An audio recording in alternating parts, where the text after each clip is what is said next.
Mesdames, Messieurs les organisateurs, chers collègues, nous vous remercions chaleureusement au nom de l'Association des jeunes psychiatres et jeunes addictologues pour l'invitation à prendre la parole aujourd'hui lors de ces assises de la pédopsychiatrie. Nous saluons particulièrement la Société française de psychiatrie de l'enfant et de l'adolescent et disciplines associées pour l'organisation de cet événement d'envergure, à un moment charnière pour notre discipline. Oups. Vous avez dit, pour passer la diapo, c'est... La petite télécommande sur votre droite. Voilà, et vous avez la flèche de droite pour passer la slide. Merci.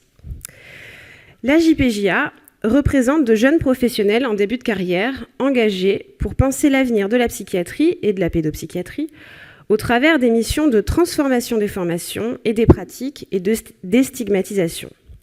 Nous sommes pleinement investis dans les réflexions en cours et nous nous retrouvons dans la grande majorité des propositions faites ici.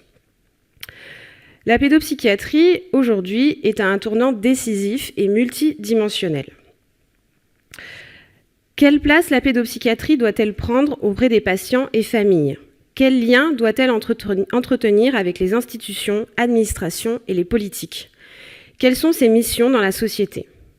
Nous traversons ensemble une crise profonde, systémique et intégrée dans nos pratiques quotidiennes.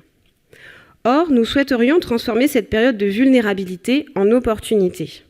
Nous souhaiterions que notre intervention permette de reconnaître les risques actuels et de faire le choix d'y lire des leviers de transformation. Nous, jeunes psychiatres, avons effectivement devant nous 30 ou 40 années de pratique à construire. Et cette perspective nous oblige à dépasser le seul constat de crise chronique. Face à cela, nous refusons de dépenser notre temps et énergie à la proposition de solutions rustines, à court terme, issues d'un raisonnement par carence. Il nous paraît fondamental de consacrer l'entièreté de notre énergie à la construction de propositions à long terme pour une vision plus large et prospective, celle d'une pédopsychiatrie à réinventer, plus adaptée aux enjeux contemporains. Les propositions de la SFPADA nous semblent pertinentes, concrètes et soutenant le cadre indispensable à notre discipline et nous tenons à exprimer notre soutien à cette dynamique de travail collectif. Nous anticipons cependant quelques craintes. À trop vouloir compartimenter, ne prenons-nous pas le risque de morceler, rigidifier et perdre la souplesse et cohérence des parcours de soins individuels, de même que la fluidité des échanges entre professionnels ? D'où la réflexion que nous voulons ouvrir aujourd'hui avec vous. Clarifier, oui. Compartimenter, non. Décloisonner, absolument. Par décloisonnement, nous entendons clarifier et comprendre les rôles et fonctions de chacun, favoriser la circulation de l'information et la coopération entre professionnels, renforcer la fluidité des orientations pour une meilleure continuité des accompagnements et ainsi rompre avec une organisation fragmentée qui freine trop souvent l'accès aux soins et la qualité des prises en charge. Donc le décloisonnement n'est pas un slogan, c'est la condition d'un dialogue sincère entre des mondes qui changent, qui trop souvent coexistent sans se rencontrer. Il fonde ce que nous pourrions appeler une théorie de l'esprit systémique, une compréhension réciproque et respectueuse des places de chacun et chacune. Et pour cela, nous identifions 4 axes majeurs de décloisonnement. Le décloisonnement entre pédopsychiatrie et psychiatrie de l'adulte. La vie est un continuum. Il est ainsi difficile de définir les limites d'intervention entre les uns et les autres. La loi tente de délimiter la pédopsychiatrie de la psychiatrie adulte par le critère d'âge des 18 ans. Mais nous faisons le constat pratique d'une réalité autre. Qu'il s'agisse de la psychiatrie périnatale, considérant la place de l'adulte dans la clinique du bébé, ou de la psychiatrie de l'adolescence comme période d'émergence des pathologies psychiatriques chroniques, nous devons garantir la continuité des soins. Garantir la continuité des soins, c'est partager un langage et une formation commune, capable de penser la psychopathologie de façon transversale, sur l'ensemble du développement de la souffrance et des symptômes du patient.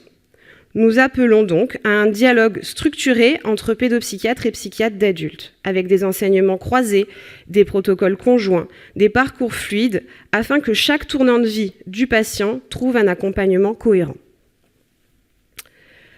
Deuxièmement, le décloisonnement entre le public et le libéral. Quand il s'agit de penser la structuration du système de soins pédopsychiatriques pour le second quart du XXIe siècle, nous regrettons que cette réflexion soit principalement hospitalo-centrée. Nous aimerions voir inclus dans le décloisonnement l'ensemble des modes d'exercice allant du médico-social au libéral. En 2016, la Revue du praticien compte 692 pédopsychiatres, avec 61% de salariés, principalement hospitaliers, 12% en exercice mixte et 27% en libéral. Ainsi, ne pas inclure le libéral dans la structuration du système de soins pédopsychiatriques équivaut à s'amputer d'un tiers des professionnels spécialistes actifs dans la discipline. Et il nous apparaît indispensable d'ouvrir le dialogue et d'améliorer les représentations d'action de chacun afin d'intégrer et soutenir la pédopsychiatrie libérale. Exclure la pédopsychiatrie libérale de la réflexion, c'est se priver d'une articulation de soins précieuse de niveau 2 et 3 et aussi d'un levier d'attractivité des jeunes praticiens. Impliquer pleinement la pédopsychiatrie libérale dans la réflexion, c'est d'abord répondre à un véritable besoin de santé publique dans l'intérêt des enfants, des familles, mais aussi des institutions. C'est initier un cercle vertueux dans les parcours de soins des plus simples aux plus complexes. Plus l'hôpital soutient le libéral, plus le libéral peut s'appuyer sur l'hôpital. Et ensemble, ils participent au désengorgement des files d'attente et à une meilleure répartition des prises en charge. Ici, le débat entre pédopsychiatrie hospitalière et libérale n'est pas à la comparaison économique. La Revue du praticien nous rappelle que le revenu moyen des pédopsychiatres libéraux arrive en dernière position après les psychiatres d'adultes, les médecins généralistes et les pédiatres. Donc ici, le débat doit rester au niveau organisationnel. Il implique à cette occasion une valorisation commune et une cotation décloisonnée des actes de soins, tant passés auprès des patients et des familles comme en dehors de la consultation, afin de mieux reconnaître l'intervention et le partage des tâches de chacun. Troisième point, le décloisonnement entre les professionnels et les familles. Les enfants et les adolescents sont exposés aux violences au quotidien. Qu'elles soient intrafamiliales, scolaires, virtuelles, intimes ou indirectes, ces violences ont un impact traumatique dans le développement de l'individu. Le psychotraumatisme et ses comorbidités psychiatriques s'invitent à nos consultations. Or, les familles entourent l'enfant bien au-delà du temps thérapeutique. Elles sont un maillon essentiel à condition d'être soutenues. Mais quelle place laissons-nous aux familles, aux aidants dans le soin ? Comment leur permettre de se former, de mieux comprendre les troubles, de participer activement à la protection de leurs enfants et à la continuité des prises en charge ? Comment faire pour les écouter, les soutenir, les reconnaître comme adultes, eux aussi en difficulté, et pourtant essentiels dans leur rôle de parents, de tuteurs, de figures d'attachement ? Dans un contexte où les crises suicidaires explosent chez les adolescents, notre devoir est aussi de soutenir l'adulte qui entoure l'enfant.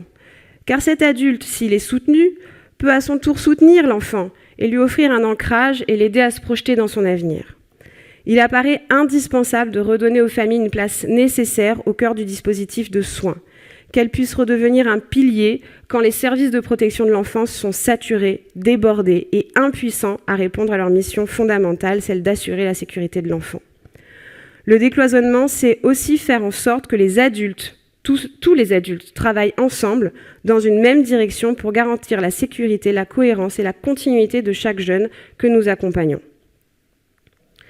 Et enfin, le décloisonnement entre les professionnels de santé et l'administration.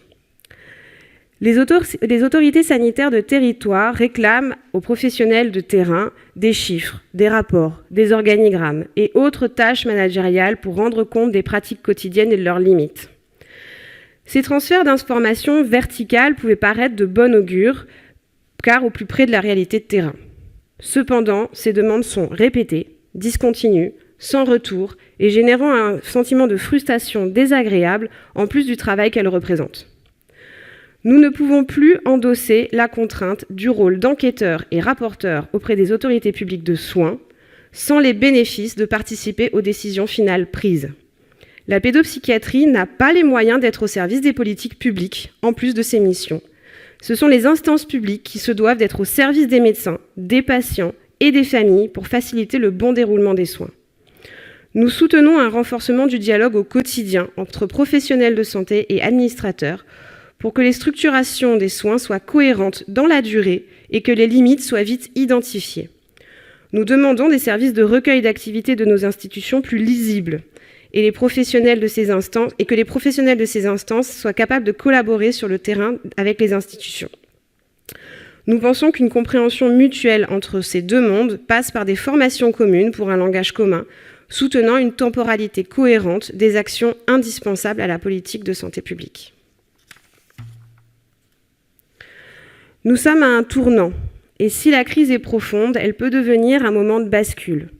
À nous de choisir d'en faire une opportunité, à nous de porter collectivement une pédopsychiatrie ouverte, décloisonnée et humaine, et en dialogue constant avec un monde qui change.